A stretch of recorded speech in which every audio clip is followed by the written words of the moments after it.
My Hero Academia is a series with social commentary. For better or worse, there are ideas present in the world that Horikoshi wanted to bring to light through a story, but he just hasn't handled it well. The world of My Hero Academia is riddled with flaws. Their society is run by people who are quick to abuse the power they have. The Hero Commission trained Lady Nagant to kill villains and corrupt heroes, sometimes unjustly, who were threatening to disrupt order in society. Hawks, the number 2 hero, seemed to have gone down a similar path. Heroism itself has become a massive popularity contest, with even All Might himself saying that heroism is a labor in love and that the younger generation of heroes are too obsessed with flashiness. Then there's quirk singularity, and the idea that quirks are becoming more powerful and more dangerous over time. There's also clear evidence of quirk discrimination, with Deku being poorly treated because he's quirkless. Shinso was poorly treated because of his quirk, and Toga was poorly treated because of certain qualities she had thanks to her quirk. There doesn't really seem to be much of a system to help people like Toga, or Dabi, or Twice. And these are some of the things that have been brought to the forefront because of Shigaraki's attack with the Liberation Army and Dabi's Breaking My Silence video. In the past couple years, My Hero Academia has moved at a breakneck pace, and there's so much happening that the cast has barely had time to properly reflect on everything. Since the fall of Hero Society, we've had things introduced like Lady Nagant, international heroes and Stars and Stripes specifically, the return of characters like Overhaul, Stain, and Muscular, the traitor reveal, the situation with Kurogiri, and Deku's new powers. The story is moving too fast, and what it really needed was an arc that slowed down the plot and put extra emphasis on characters.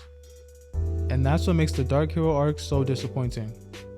Deku leaves UA High, working alongside All Might and the top 3 pro heroes to track down the remnants of the League of Villains. The arc places special focus on Deku's mentality as he truly feels the weight of the entire world on his shoulders. This was the arc the series needed, coming out of a big arc with society changing ramifications, and going into a smaller arc with a smaller cast centered around the fallout was smart. This was the arc where Deku could have reflected more on the world's flaws. It's important to acknowledge some of the gripes that the villains have with the world. Twice had mental issues. Toga had a strange quirk and was forced to suppress her abnormal tendencies rather than find healthier means to deal with them, and she went mad as a result. Dabi was abused. On a surface level, these narratives might seem interesting, but the story rarely engages with them beyond villainous ranting, and doesn't even come close to justifying their criminal behavior. They fight and complain about the world, but they're so comically evil that the heroes have to focus on the fact that they're hurting everyone, and don't have to engage with the things they say and whether or not they have a point. That's why the Gentle fight was so great. Gentle as a character raises a question about how much heroism is pushed as a career path, and that there doesn't seem to be safety nets for hero dropouts who don't have the skills to go on to have a proper career.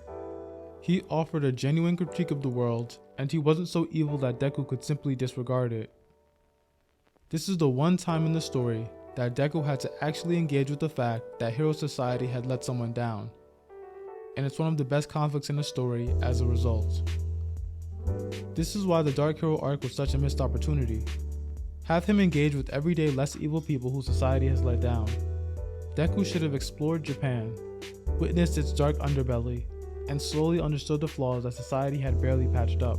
The series is strange in that it keeps bringing up the flaws of Hero Society but doesn't really want to let any of its characters engage with it on any level. The series is completely in love with heroes and doesn't want to admit there's anything wrong with them. The rest of Class 1A could have used more character moments as well. Instead of being a generic hive mind of shallow non-opinions, you could take the time to show off their reactions to the death and war they witnessed, and expand on the world while you're at it. How do their parents feel about them fighting on the front lines against homicidal villains? How do they and everyone else feel about fighting alongside Endeavor, now that his past has been revealed? Midnight, one of their teachers died, and we only get one panel of them reacting to her death. The Dark Hero arc should have been so much more. But more than anything, this arc should have had more down-to-earth scenes where Deku tries to question how things can be better, how he can help both civilians and villains. Because if he's going to try and save Shigaraki, he needs to try and save everyone, and take the time to examine the problems with the way All Might handled things. But Deku doesn't really do this. Even when he fights Nagant, he doesn't really listen to what she has to say, and doesn't consider the world he's trying to return Japan to. He's just another All Might, returning things to the status quo, and that's the worst thing that could happen to the story. But I'm just one guy, maybe I'm wrong. Feel free to like, comment, and subscribe if you enjoyed the video. It really helps me out, and I'll see you guys next time.